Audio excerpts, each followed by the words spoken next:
Good morning. Welcome to the new chapter from Magadha to Taneshwar.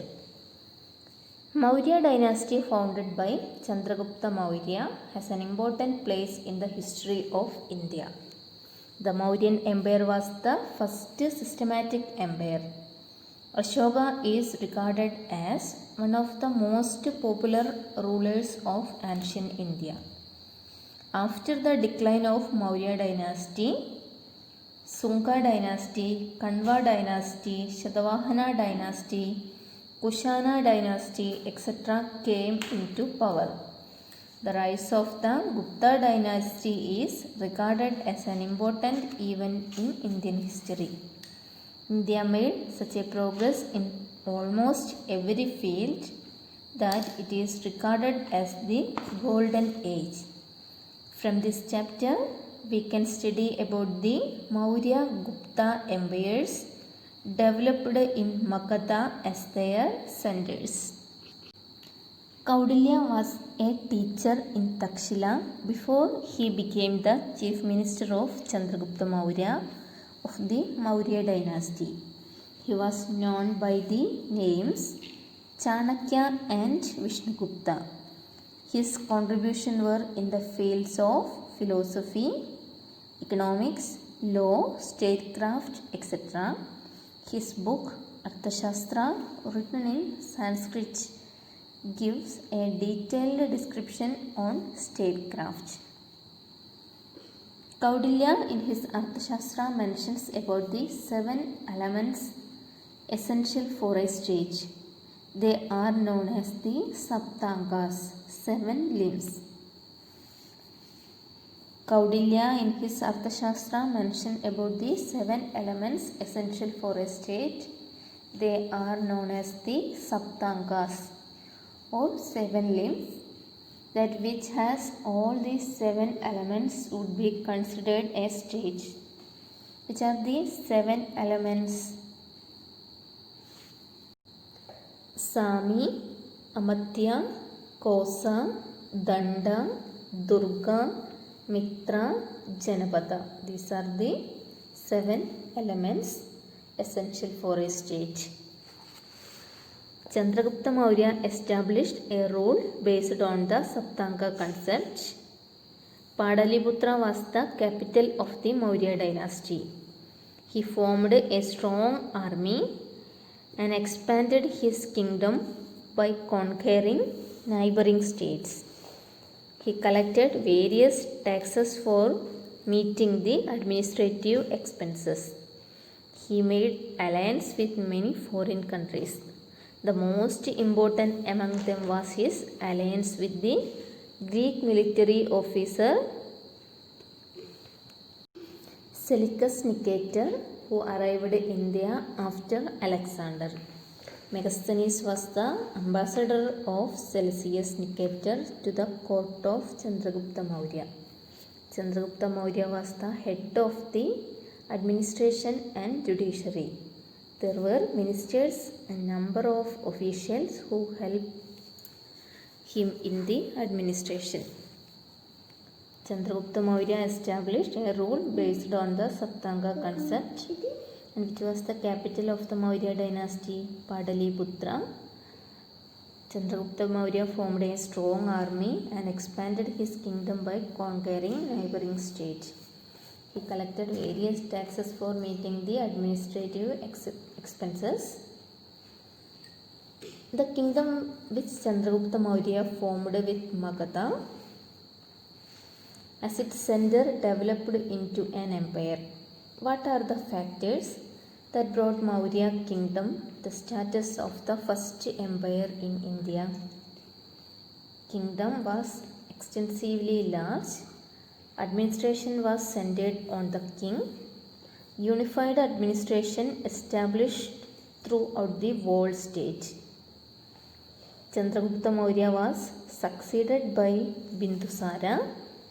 Ashoka became the ruler of the Maurya empire after Bindusara. He extended the empire, conquering Kalinga and Kashmir. In your textbook, page number 154, A paragraph is there, Ashoka and Dhamma. What details can you gather from this edict about the Dhamma of Ashoka?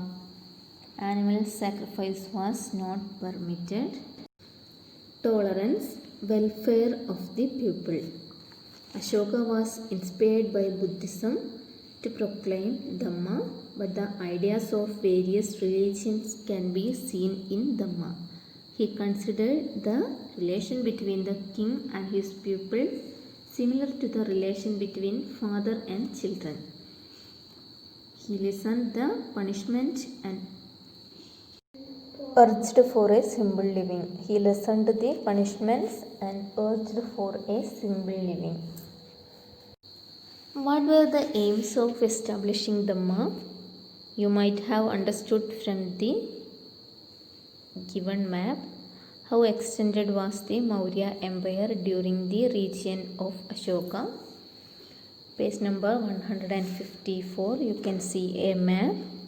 There was a supreme need to instill unity, peace and harmony among the people in the vast country where the Brahmins and non-Brahmins, Sramanas, inhabited. This motivated Ashoka to introduce the Dhamma.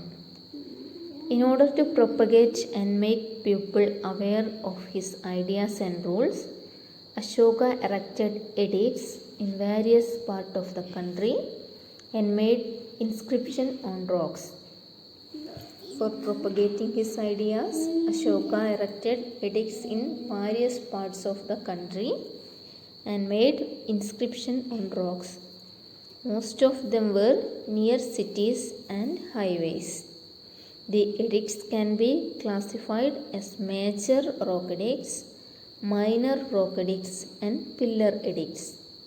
The edicts can be classified as major rock edicts, minor rock edicts and pillar edicts. These edicts are also example of artistic skill of that period. Ashoka sent officers to different parts of the country and other countries to propagate Dhamma. He sent his son Mahendra and his daughter Sankamitra to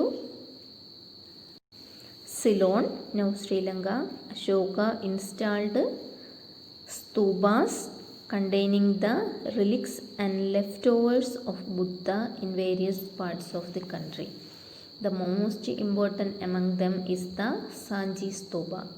These were the artistic profiles of that age. The Maurya Empire and places where Dhamma was propagated were free from conflict and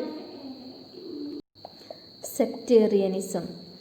During the reign of Ashoka's successors, the power of the king and the influence of Dhamma were weakened.